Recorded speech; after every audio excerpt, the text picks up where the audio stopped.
Muy buenas tardes, estimados amigos de la Asociación Iberoamericana de Derecho Privado. Gracias por la gentil invitación, también al profesor Mario Castillo Freire, representante peruano de este connotado grupo de académicos que tienen como misión difundir el derecho privado en América Latina. En esta oportunidad vamos a compartir con ustedes algunos comentarios en relación al juicio de responsabilidad civil, fundamentalmente a raíz de un pequeño trabajo que acabo de publicar precisamente sobre el tema, sobre el juicio de responsabilidad civil. Entendiendo y abordando el mismo desde una perspectiva procesal y sustantiva, ya que la responsabilidad civil como institución en general, que se encarga de reparar los daños generados por una conducta, ya sea proveniente de una relación obligacional o ya sea por una conducta extracontractual o aquiliana, se basa fundamentalmente en un desarrollo procesal, en un juicio, en el juicio de responsabilidad civil. Entonces, he querido abordar este tema no solamente desde el punto de vista sustantivo, como decía, sino también desde el punto de vista operativo. ¿Cómo se podría operar este juicio de responsabilidad civil? Entendiendo también a este juicio de responsabilidad civil desde el ámbito operativo, pero también desde del ámbito cognoscitivo, que es aquella, digamos, operación mental, operación del conocimiento cognoscitivo que debe realizar tanto el sujeto demandado como el sujeto demandante para saber si uno va a tener éxito en un proceso de responsabilidad civil y el otro va a sufrir las consecuencias de una demanda de responsabilidad civil. El juicio de responsabilidad civil, entonces, nosotros por un lado lo entendemos como aquella operación cognoscitiva que va a buscar identificar la presencia de los elementos de la responsabilidad civil reconocidos en determinado ordenamiento jurídico para imputar responsabilidad civil a otra persona. En América Latina casi es común que los elementos del juicio de responsabilidad civil o estos elementos que deben ser tenidos en cuenta por el operador jurídico son casi comunes. En el derecho peruano tenemos que en efecto también el Código Civil peruano reconoce estos elementos, ¿no? Tenemos para determinar si existe un caso de responsabilidad civil, en primer momento entender si el evento que genera el daño es un evento antijurídico. Esta posición en el derecho peruano ha recibido bastante, por un lado, crítica y por otro lado, adhesiones. Adhesiones en cuanto se señala que el evento, para que sea merecedor de una sanción jurídica a través de la responsabilidad, más que una sanción, una consecuencia jurídica a través de la responsabilidad civil, este evento tiene que ser antijurídico, en términos que todo comportamiento que sea reprimido por el ordenamiento jurídico en su totalidad va a ser materia de responsabilidad civil, porque pueden existir eventos, actos que a pesar de generar daño, no sean antijurídicos, es decir, no sean repelidos por el ordenamiento jurídico, sino por el contrario, también pueden ser tolerados por el ordenamiento jurídico, como por ejemplo, podemos citar a la legítima defensa. Podemos citar al daño generado a un bien jurídico menor para salvar un bien jurídico mayor. ¿Quién puede dudar, por ejemplo, que yo estoy exento de responsabilidad civil si veo que mi casa se está incendiando y tengo adentro mis mascotas o a mis hijos o bienes valiosos y decido romper la luna del vecino para ingresar a mi casa y sacar a mi hijo? ¿Acaso el vecino me va a ser responsable civilmente por los daños de la ruptura de su vidrio y de su ventana. En este caso, es un daño, sí, pero ese evento no es antijurídico porque encuentra respaldo por el propio ordenamiento jurídico, en el caso peruano, por el artículo 1372 y 1373 del Código Civil. Si nosotros revisamos nuestro Código Civil, vamos a tener que el artículo 1973 en el campo de la responsabilidad extracontractual nos dice, ¿no? Y podemos nosotros ahí apreciar que es un evento dañoso, pero no es antijurídico. El artículo 1971 nos dice, no hay responsabilidad civil en los siguientes casos: en la pérdida, destrucción o deterioro de un bien por causa de la remoción de un peligro inminente, producidos en estado de necesidad que no excedan lo indispensable para conjurar el peligro y siempre que haya notoria diferencia entre el bien sacrificado y el bien salvado. ¿Qué quiere decir eso? Evidentemente que acá, en el caso que yo les pongo, el bien salvado superior, vida de mi mascotas o de un familiar, es superior que la ventana de un menor, que la ventana del vecino. Y el artículo 1971 dice, no hay responsabilidad civil en los siguientes casos. Entonces, este evento que genere el daño, que es la ruptura de la ventana del vecino, ser antijurídico, no estaría dentro del elemento para ser tomado en cuenta dentro del juicio de la responsabilidad civil. Entonces, podemos nosotros concluir que en el caso peruano, el evento antijurídico sí es un elemento de la responsabilidad civil. Tenemos el daño como el otro elemento, el cual no es resistido, porque la responsabilidad civil opera por autonomacia cuando existe un daño y este daño tiene que ser resarcido por quien lo genera. En el caso particular del derecho peruano, tiene la singularidad y la novedad de incluir en el artículo 1985 también del Código Civil peruano una categoría de daño no contenida de manera expresa en otros ordenamientos jurídicos. Recordemos que el Código Civil peruano es de 1984 e incluye en su artículo 1985 el daño a la persona como una categoría jurídica propia. Luego ya sabemos que el Código argentino lo ha incorporado también recientemente, la Corte Interamericana también lo reconoce y otros códigos se vienen sumando al reconocimiento expreso del daño a la persona como una categoría jurídica. Entonces tenemos que para el juicio de responsabilidad civil analizamos el evento dañoso antijurídico, el daño, una relación de causalidad que tiene que existir entre este evento antijurídico y el daño, tiene que haber una causalidad, una relación causal. En el derecho peruano también tenemos que, por una parte, se entiende en la responsabilidad por régimen extracontractual que este nexo causal tiene que ser identificado bajo las reglas de la causalidad adecuada, es decir, de la teoría de la causa adecuada del daño. En esta parte también existe discusión en cuanto a la redacción del Código Civil peruano, toda vez que en nuestro código se regula la responsabilidad por inejecución de obligaciones en algunas normas a partir del 1321 y siguientes hasta el 1335-36 en el libro de obligaciones.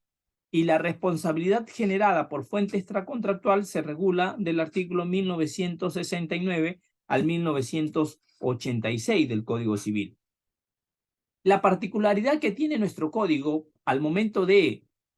hablar de la causalidad del daño como un elemento del juicio de responsabilidad civil es que en el régimen extracontractual la redacción de la norma en que se ocupa es más clara, porque el artículo 1985 dice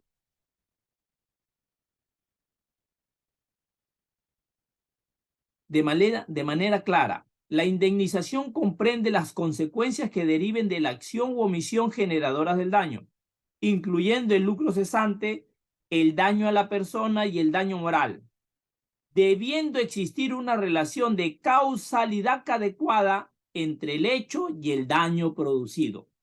A nuestro criterio, exige esta norma que en la relación extracontractual tiene que ubicarse esa causalidad del juicio de responsabilidad civil mediante la teoría de la causa adecuada del daño, la cual no es otra que postula que es causa del daño aquel comportamiento, aquella causa que per se, que objetivamente tiene la capacidad desde un análisis a priorístico de generar el daño imputado. No es una teoría causal propia del derecho civil, sino del derecho penal, pero que ha sido importada al derecho civil. Pero sin embargo, al momento de regular la causalidad en la relación de responsabilidad obligacional, tenemos que el 1321 es más confuso. El 1321 señala en el segundo párrafo, el resarcimiento por la inejecución de la obligación o por su cumplimiento parcial, tardío o defectuoso comprende tanto el daño emergente como el lucro cesante, en cuanto sean consecuencia inmediata y directa de tal inejecución. Para algunos, cuando el Código Peruano dice en cuanto sea consecuencia inmediata, para algunos entienden que aquí el código ha querido decir que para ubicar la relación causal tiene que identificarse a través de la teoría de la causa inmediata, una teoría también propia del derecho penal importada al derecho civil. A nuestro criterio, creemos que no es así. Recordemos que la causalidad o el nexo causal tiene dos finalidades en la responsabilidad civil: identificar el rango de acción del daño resarcible e identificar de qué forma se ubica la causa del daño. En el caso de la responsabilidad obligacional del 1321, lo que el Código Civil ha querido decir es el radio de acción del daño resarcible, pero ha omitido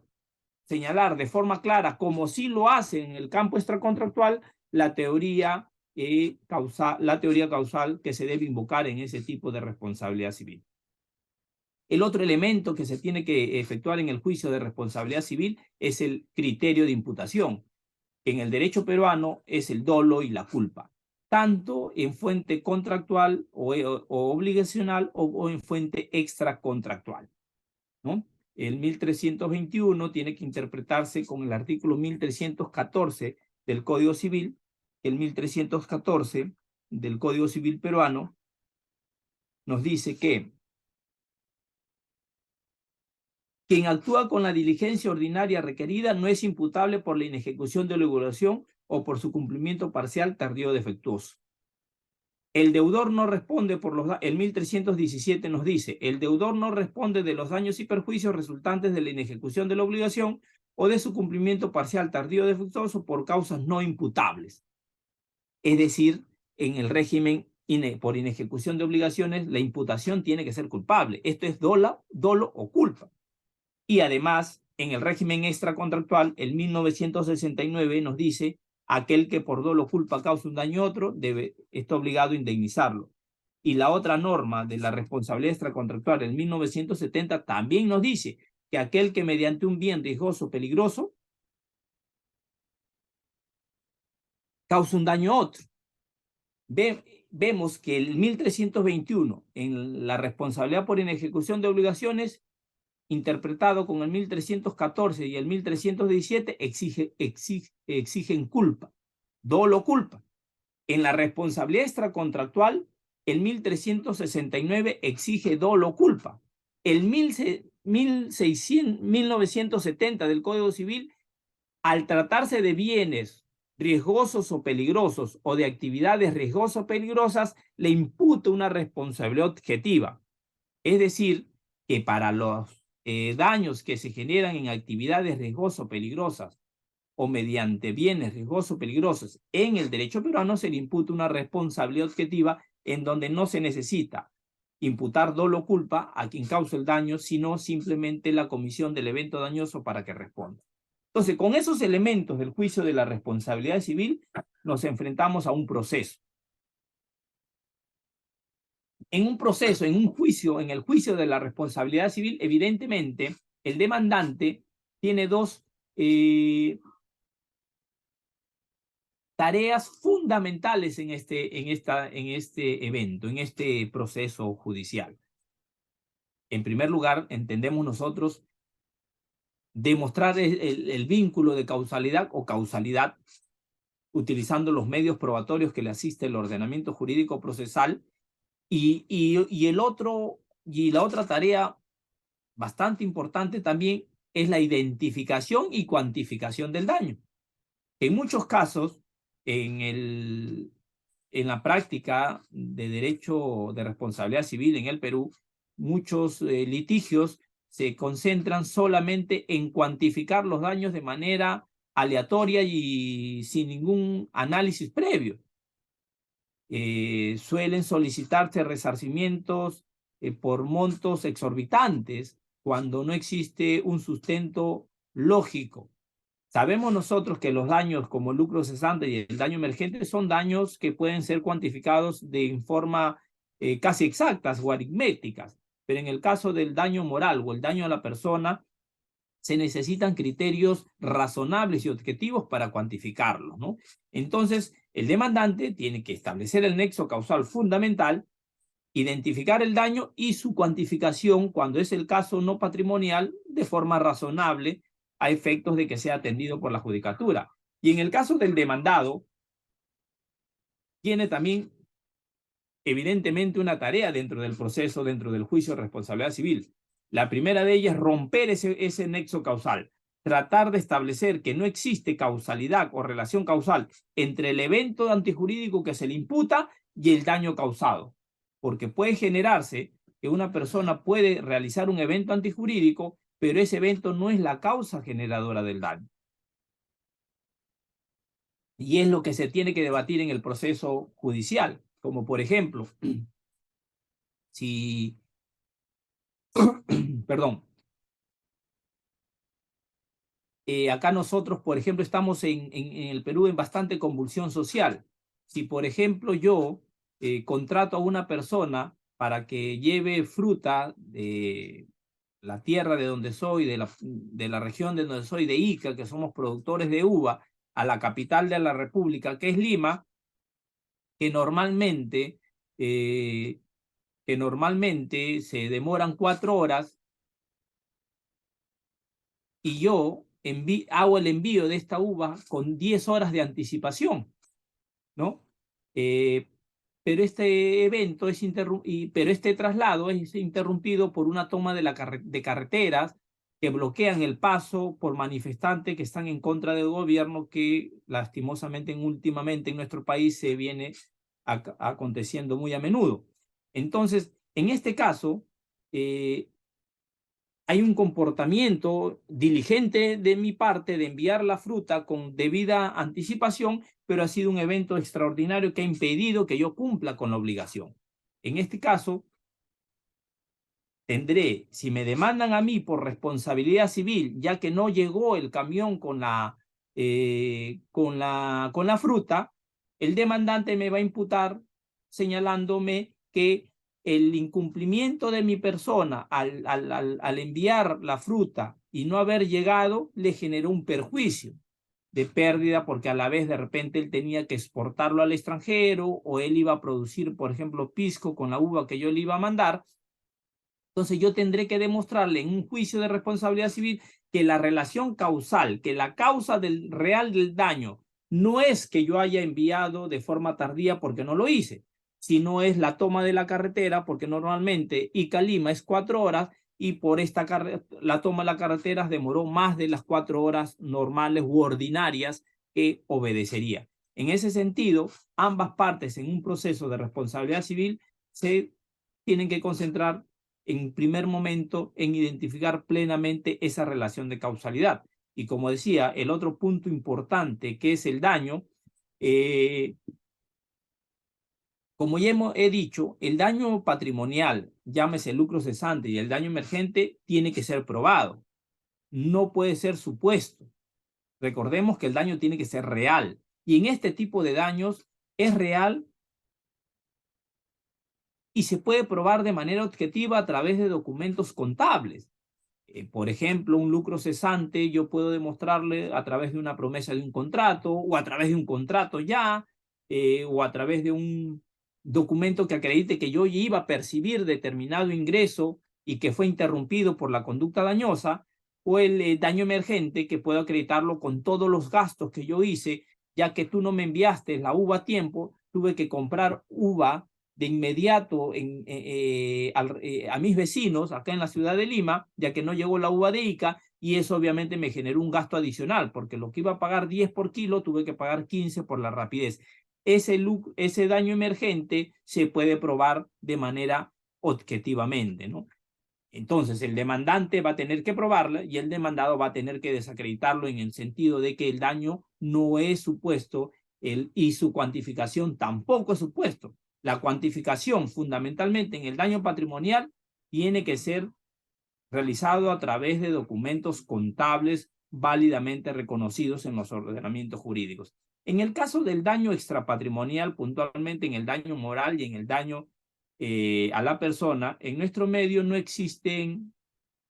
baremos como existe en Europa o no existen algunas tablas de referencia, ha sido dejado a criterio del juez de fijar las sumas indemnizatorias, como por ejemplo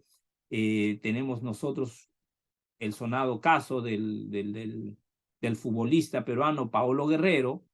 que fue injuriado por una periodista y le gana el juicio de querella y se le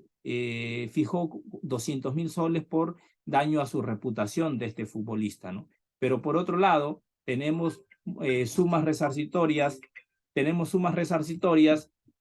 20.000 a 40.000 soles por el daño moral sufrido de una madre por la pérdida de un hijo, ¿no? Vemos ahí las incongruencias que hay en la forma de fijar el daño no patrimonial. Lo mismo sucede en el daño al proyecto de vida, en la forma de cuantificación. En el derecho peruano, este es un dilema bastante frecuente por cuanto el daño al proyecto de vida tiene dificultad que en su probanza y además en su cuantificación. Y en este caso, dentro de un juicio de responsabilidad civil, ya es tarea de las partes echar de mano de la habilidad de los medios probatorios y de la habilidad de la argumentación en caso de estos daños patrimoniales, extrapatrimoniales, perdón, para su cuantificación. En ese alcance son los elementos de la responsabilidad civil que se deben tener en cuenta para invocar o para enfrentar un juicio de responsabilidad civil. Para finalizar y para cerrar la idea del daño al proyecto de vida, en el derecho peruano, si bien es cierto, se reconoce puntualmente el daño a la persona como daño resarcible, ha sido la doctrina conducida o liderada por el maestro y profesor Carlos Fernández Cesarego en reconocer que dentro del daño a la persona se encuentra el daño al proyecto de vida. Pues el daño a la persona, por definición, es aquella afectación a la unidad psicosomática del ser humano. Y fue la Corte Interamericana de Derechos Humanos que en el primer caso,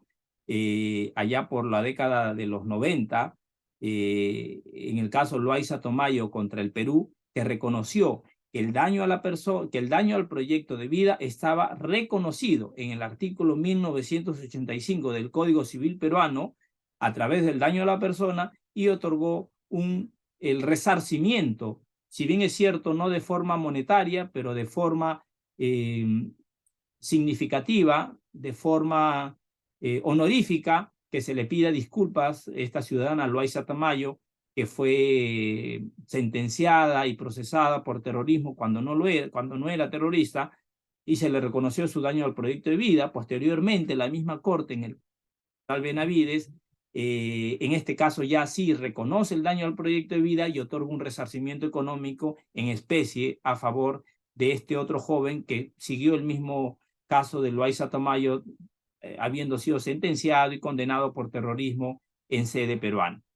En ese sentido, estimados amigos, es lo que quería compartir brevemente sobre el juicio de responsabilidad civil en relación a la identificación de los elementos de la responsabilidad civil en el derecho civil peruano. Nuevamente, muchas gracias por la invitación a la Asociación Iberoamericana de Derecho Privado, al doctor Mario Castillo Freire, representante, presidente de la asociación acá en el Perú, y gracias a todos por su gentil asistencia y nuevamente a su disposición para cualquier otra oportunidad. Muchas gracias.